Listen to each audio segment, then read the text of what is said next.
Movie के start होते ही दो कॉलेज स्टूडेंट दिखाए जाते हैं, जिनमें एक पैक्सटन और दूसरा जोश था। ये दोनों दरअसल यूरोप में घूमने आए होते हैं। फिर उन लोगों को आइसलैंड में उनका एक फ्रेंड ऑली मिल जाता है और वो तीनों मिलकर एम्स्टरडेम जाते हैं। और लेट नाइट वो एक नाइट क्लब से अपने हॉस्टल में वापस आते हैं। तब उसका डोर क्लोज होता है, जिसे कोई भी नहीं खोल रहा होता और मजबूरन उन्हें बाहर ही स्टे करना पड़ता है। तभी उनके नेबर में एक लड़का जिसका नाम एलेक्स होता है, वो उन लोगों को अपने फ्लैट पर बुलाता है और ये लोग चले भी जाते हैं। एलेक्स उन लोगों को मशवरा देता है कि वो स्लोवाकिया की एक हॉस्टल में चले जाएं, जहां पर उन्हें बहुत ज्यादा गर्ल्स मिलेंगी। वो लोग तो पहले ही अमेरिका से यूरोप अयाशी करने आए थे और अब उसकी बात सुनकर वो अगले ही दिन स्लोवाकिया की ट्रेन में बैठ जाते हैं। उस ट्रेन में वो लोग एक बिजनेसमैन से मिलते हैं और जब वो खाना खा रहा था तब उसके हाथ बहुत ज्यादा थ्रिलिंग हो रही थी, जिसे देखकर वो लोग काफी हैरान हो जाते हैं क्योंकि वो शख्स इन्हें काफी अजीब लग रहा था। फिर वो लोग आपस में बातें करना शुरू हो जाते हैं और बातों बातों में वो आदमी जोश के पाँव पर हाथ रख देता है, जिससे जोश को काफी गुस्सा आता है और वो काफी चिल्लाता है और वहाँ से चला जाता है। और थोड़ी ही देर में उन लोगों की मंजिल यानी स्लोवाकिया आ जाता है। स्लोवाकिया के स्टेशन पर उतरते ही वो देखते हैं कि वहाँ पर उन तीनों के अलावा कोई भी मौजूद नहीं है। स्टेशन बिल्कुल ही खाली है और वो लोग उसी हॉस्टल में जाते हैं और हर तरफ उन्हें लड़कियां ही लड़कियां नजर आती हैं, जिन्हें देखकर वो काफी खुश हो जाते हैं। इसके बाद वो लोग अपने रूम में जाते हैं और वहाँ पर अपनी रूममेट नतालिया और स्वेटलाना से मिलते हैं। वो दोनों लड़कियां उन्हें स्पा में जाने के लिए इनवाइट करती हैं, जिसके लिए वो एग्री हो जाते हैं और उनके पीछे पीछे स्पा में चले जाते हैं। और इसके बाद वो लड़कियां उन्हें एक डांसिंग क्लब में लेकर जाती हैं और वहाँ जाके वो सब काफी इंजॉय करते हैं। फिर जोश फ्रेश होने के लिए क्लब से बाहर आता है। तब उस कम्युनिटी के कुछ क्रिमिनल बच्चे उसे घेर लेते हैं और उसे पैसे निकालने की डिमांड करते हैं। तब वही बिजनेसमैन वहाँ पर पहुँच जाता है और पैसे उनके आगे फेंक देता है और वो बच्चे उन पैसों को उठाकर वहाँ से भाग जाते हैं। जोश उस आदमी को थैंक्स बोलने के साथ साथ उसे ड्रिंक ऑफर करता है और ट्रेन में किए हुए अपने बिहेव पर भी एक्सक्यूज करता है। वो जोश को कहता है कि जितनी उसकी एज है उसके मुताबिक उसे यही करना चाहिए कि वो गुस्से को बर्दाश्त करके बैठ जाए और इसके अलावा वो कर भी क्या सकता था। और दूसरी तरफ ऑली रिसेप्शन पे मौजूद लड़की को अपने साथ लेकर कहीं चला जाता। सुबह उठकर वो दोनों काफी खुश होते हैं क्योंकि जो सोचकर वो यहाँ आए थे उससे भी कई ज्यादा वो अयाशी कर चुके थे, लेकिन ऑली उन्हें कहीं भी नहीं मिल रहा था। वो ऑली का कई बार फोन ट्राई करते हैं लेकिन उसका मोबाइल भी नहीं लग रहा होता। फिर रिसेप्शनिस्ट उनको बताता है कि ऑली तो सुबह ही चेकआउट कर गया है, लेकिन ये बात उन लोगों की समझ से बिल्कुल बाहर थी। तभी एक जापानीज लड़की जिसका नाम काना था उन लोगों के पास आती है और फोन में ऑली और उसकी फ्रेंड यूकी की पिक्चर उन्हें दिखाती है। वो उन लोगों को बताती है कि ये पिक्चर उसने मुझे सुबह ही भेजी है और यूकी भी लापता है। कुछ देर गुजरने के बाद उन लोगों के पास ओली के नंबर से एक पिक्चर आती है जिस पर लिखा होता है कि मैं घर पहुंच चुका हूं, लेकिन हकीकत में ऐसा नहीं होता। रियलिटी तो ये होती है कि किसी ने ओली का सर उसकी बॉडी से अलग कर दिया था और साथ साथ वो यूकी को भी टॉर्चर कर रहा था। दूसरी तरफ पैक्सटन और जोश काना के साथ वहाँ से निकलने का प्लान बनाते हैं और तभी वहाँ पर नटालिया और स्वेटलाना आ जाती हैं और उन्हें डांसिंग क्लब में चलने का बोलती हैं। जोश का कहीं भी जाने का मूड नहीं था, जबकि पैक्सटन अभी भी इंजॉय करना चाहता था और वो जोश को भी जाने के लिए एग्री कर लेता है। क्लब में जाकर वो लड़कियां उन दोनों को कुछ खिला देती हैं, जिसकी वजह से जोश की तबीयत खराब होना शुरू हो जाती है और वो वापस हॉस्टल में आ जाता है। जैसे ही वो अपने रूम में पहुंचता है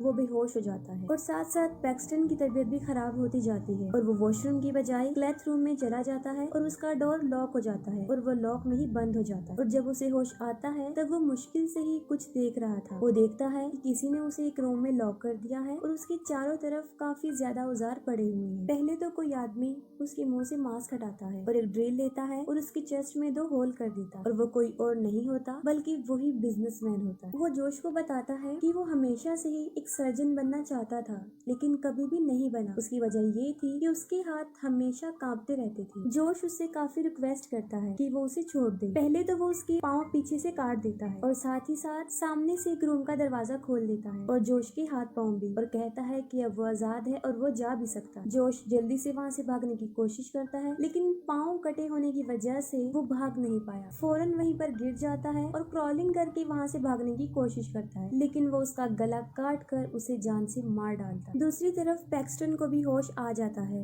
और वो दोबारा उसी हॉस्टल में जाता है जिस पर उसे रिसेप्शनिस्ट बताता है कि वो सुबह ही चेकआउट कर गया है। इसे सुनकर वो काफी हैरान हो जाता है क्योंकि उसने कोई भी चेकआउट नहीं किया होता और वो फिर एक रूम रेंट पर मांगता है, जिस पर वो रिसेप्शनिस्ट उसे रूम दे देता है और साथ ही वो उससे काना के बारे में पूछता है, जिस पर वो रिसेप्शनिस्ट जवाब देता है कि वो भी सुबह ही सुबह यहाँ से चली गई है। पैक्सटन अपने रूम में आता है और फिर से उसके साथ वही होना शुरू हो जाता है जब पहले हुआ था, यानी रूम में आते ही उसे दो लड़कियां मिलती हैं जो उसे स्पा पर चलने का बोलती हैं। ये सब कुछ उसे काफी अजीब लग रहा होता है और वो काफी हैरान भी हो जाता है। फिर वो जोश का फोन ट्राई करता है, लेकिन इसका भी कोई फायदा नहीं होता क्योंकि उसका मोबाइल फोन स्विच ऑफ आ रहा होता है।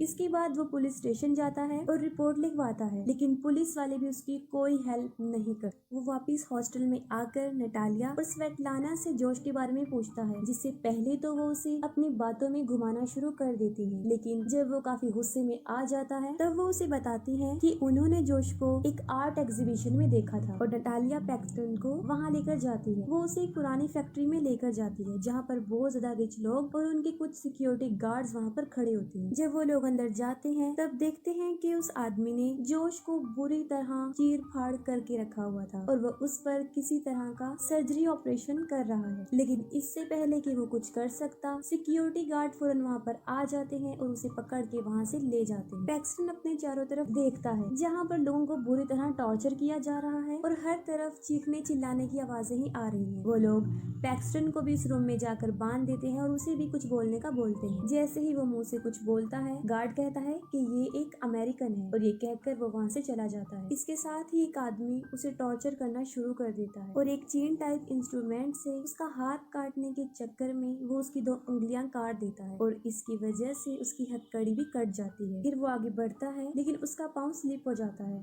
और वो नीचे गिर जाता है और उसी चेंसों से उसका अपना ही पाँव कट जाता है। पैक्सटन जल्दी से खुद को आजाद कर लेता है, पिस्टल उठाता है और फौरन उसे शूट करके मार देता है और फौरन सिक्योरिटी गार्ड वहाँ पर आ जाता है, जिस पर पैक्सटन उसे ऐसे शो करवाता है जैसे कि वो अभी भी बंधा हुआ है और जैसे ही उसे मौका मिलता है वो उस गार्ड को भी मार देता है और इसके साथ ही उस पिस्टल्स की बुलेट्स भी खत्म हो जाती है। फिर वो वहाँ से जाता है और भागते हुए एक रूम में पहुँच जाता है और वो देखता है कि चारों तरफ डेड बॉडीज पड़ी हुई हैं और अचानक से वहाँ पर कोई आ जाता है और वो उन्हीं लाशों के दरमियान में छुप जाता है। वो आदमी उन डेड बॉडीज को कहीं पर रखने के लिए ले जा रहा होता है और वहाँ पर पैक्सटन को जॉश की डेड बॉडी भी मिल जाती है। वो किसी तरह खुद को संभालता है और मौका मिलते ही उस आदमी को भी मार डालता है। वहाँ से निकल जाता है और लिफ्ट के जरिए वो फर्स्ट फ्लोर पर आ जाता है। वहाँ पर वो एक रूम में छुप जाता है। उसी रूम में उसे कुछ अच्छे कपड़े मिलते हैं और वो उन्हें पहन लेता है। उस ड्रेस की पॉकेट में उसे एक कार्ड मिलता है जो उस जगह का एड्रेस था, यानी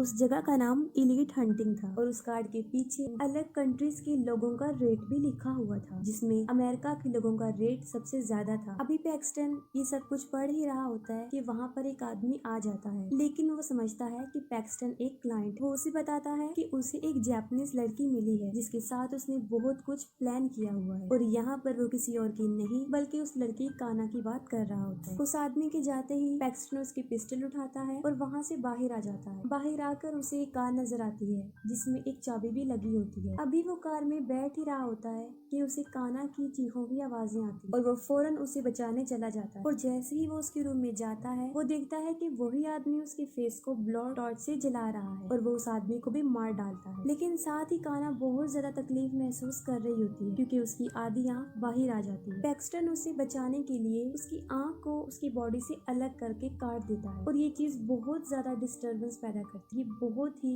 डिस्टर्बिंग सीन। किसी तरह वो बड़ी मुश्किल से अपनी जान बचा के वहाँ से बाहर आते हैं और गाड़ी में बैठकर वहाँ से भाग जाते। इसके साथ ही बहुत से सिक्योरिटी गार्ड्स उनका पीछा करते हैं। रास्ते में जाते हुए उसे नटालिया, स्वेटलाना और एलेक्स नजर आते हैं। वो उनको गाड़ी से उड़ा के मार डालता। पैक्सटन स्टेशन पर जाना चाहता था लेकिन रास्ते में पुलिस चेकिंग कर रही होती। पुलिस वाले भी उन लोगों के साथ मिले होते हैं। उनमें से एक पुलिस ऑफिसर पैक्सटन को देख लेता है और जैसे ही वो उन लोगों की तरफ बढ़ता है वो कार से बाहर आकर वहाँ से भाग जाते हैं। वो पैदल ही चलते रहते हैं और चलते चलते वो स्टेशन पर पहुँच जाते हैं, लेकिन वहाँ पर भी वो देखते हैं कि बहुत से लोग उन्हीं की तलाश में हैं। वहाँ पर एक मिरर में काना अपना फेस देख लेती है और अपना फेस देखकर वो काफी डिसहार्ट हो जाती है और इसके साथ ही वो सामने से आती हुई ट्रेन के आगे कूदकर सुसाइड कर लेती है। इस इंसिडेंट को देखकर सारे लोग वहाँ पर इकट्ठे हो जाते हैं और इसके साथ ही पैक्सटन को भागने का मौका मिलता है और मौके का फायदा उठाकर वो ट्रेन में बैठ जाता है और ट्रेन भी वहाँ से चल पड़ती है। और जब पैक्सटन ट्रेन में होता है